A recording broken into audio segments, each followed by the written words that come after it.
Hi, I'm Macy from the Charleston County Public Library, and thanks for watching this virtual program.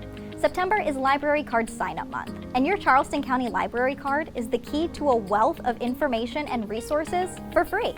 Of course, we have tons of books. We also have movies, telescopes, museum passes, and gaming tablets for kids. And your library card gives you access to tons of digital content, like ebooks, audiobooks, music, and magazine subscriptions, plus access to databases for professional development, learning a new language, and genealogy research. Your library card is available for free if you live in Charleston County. Just stop by your neighborhood branch with your proof of address and your ID.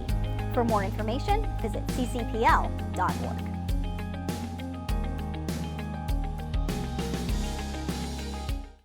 Hi, my name is Kalani and I work at the John L. Dart Library. Today I will be talking about growing vegetables in a 5-gallon bucket.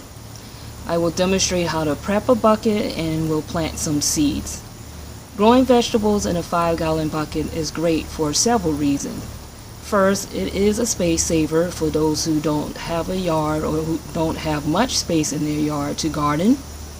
It is budget friendly, it doesn't take a lot of supplies to get started, very inexpensive. It's less labor involved, less maintenance involved, growing vegetables in a bucket rather than growing vegetables in a ground garden. And it's also a good entry point for those who are new to gardening. It's a good way to test out, to ease into and practice gardening and figure out if it is a hobby that you will enjoy. Now to the demo. What you will need is a empty 5-gallon bucket. You probably have one at home. If you do have a bucket, make sure no toxic chemicals or materials were stored in this bucket. If you're going to go buy a bucket, you can go to any of the stores, many of the big box stores, and buy a bucket for less than $5. I would recommend that you get a food grade bucket. This is a food grade bucket right here. You need a drill, watering can, potting soil, seeds, or a plant if you're going to transplant a plant into the soil. So first thing to do is to drill drainage holes in the bottom of the bucket. As you can see, I've already done some holes. 5 to 7 holes in the bottom is adequate for drainage. If you want, you can also drill a hole on the side. So I'm using a 1/2 inch drill bit to drill these holes in the bucket. So you just go ahead and drill.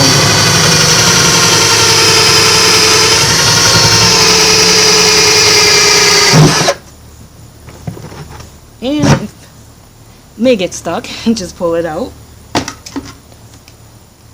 So you have your drain holes in the bucket.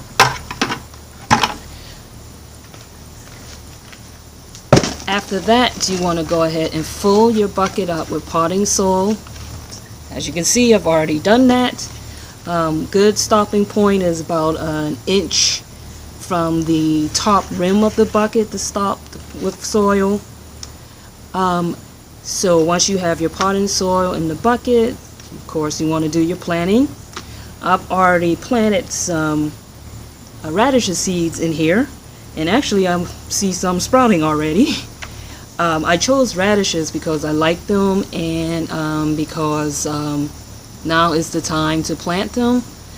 Charleston is in USDA planting zone 8A, and with the packet seed, it says that August is the time to plant radishes.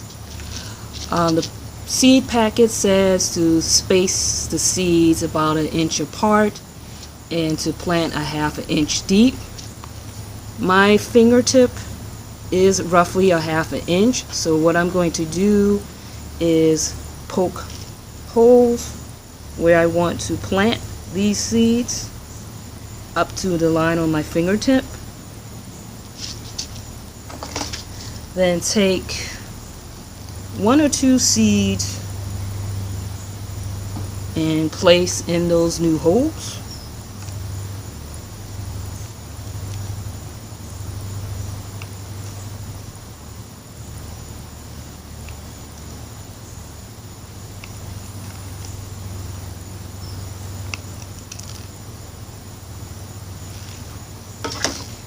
And then grab a handful of potting soil to cover up those holes.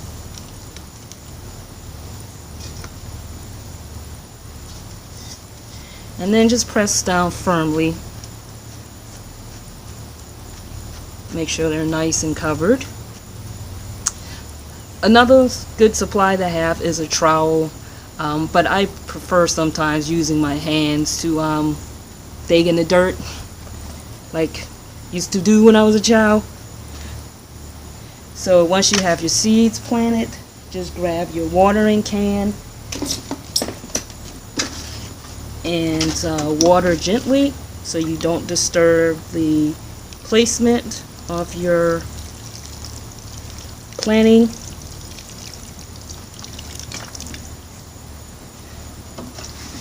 Thereafter, just water according to what's on the seed packet if you have seeds, or the plant tag if you're using plants. A good tip for when you're watering it for your garden in the bucket is to stop when you see water coming out of the bottom of the drain holes. I previously planted collard greens in the bucket. Collard greens is a cool season crop, so this is a good time to plant them. I also like collards, no surprise, I'm a southerner. And just plant according to what's on the plant tag. It'll tell you how deep to plant it and any spacing if you're using multiple plants.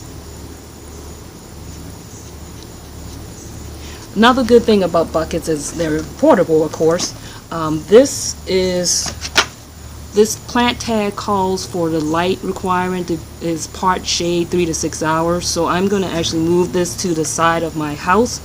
The backyard is the sunniest part of the house, so this will go on the side where it's more shade.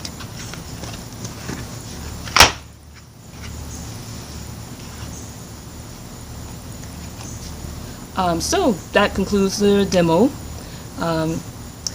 For you to decide what you want to plant in your buckets, just think about things that you like to eat, that your family likes to eat. Also consider like space requirement for those plants. You don't want to grow something that will grow too wide, or if its roots needs a lot of space to grow deep. Probably wouldn't be a good candidate for a bucket. Some examples of plants that are good for container gardening in the bucket are tomatoes, peppers, lettuce, other greens, herbs. Earlier this summer I planted tomatoes in 2 5-gallon buckets. I'm currently growing marigold, and this is basil in this bucket. So I hope you enjoy the video, and I invite you to visit your local branch of the Charleston County Public Library to find plenty of information about gardening. There are also many trustworthy websites that you can find information on gardening. I hope this video inspires you to get outside and to get gardening. And I thank you for watching, and once again I'm Kalani, and have a great day.